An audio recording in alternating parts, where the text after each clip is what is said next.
বাংলা ভাষায় কথা বললেই হোটেলে ঢুকতে দেবে না, বাংলা ভাষায় কথা বললেই কাজ করতে দেবে না, বাংলা ভাষায় কথা বললেই ছাত্রছাত্রীদের পড়তে দেবে না। বাংলা ভাষা তো বলবোই, বাংলা ভাষা, অন্যান্য ভাষাও বলবো, কেউ তো আপত্তি করেনি, সব ভাষাকে সম্মান করি। তো বাংলা ভাষা বলবো না কেন? তোমাদের মাথায় কি মগধের মরুভূমি আছে? ওদের মাথায় হচ্ছে মগধে মরুভূমি আছে। ওটা হ্যাঁ বলে না, শুধু না বলে।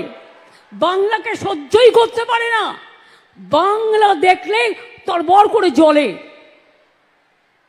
ওই বলে না, লুচির মতো ফলে, দেখলেই গা জ্বলে আর হিংসায় লুচির মতো ফলে।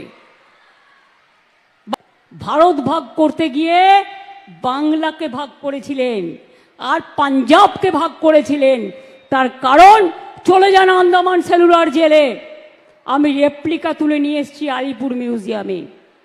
ওখানে যদি সংখ্যাটা দেখেন, দেখবেন 700-র ওপর বাঙালি অ্যারেস্ট ছিল যারা স্বাধীনতা আন্দোলন করেছিল, প্রায় 90%।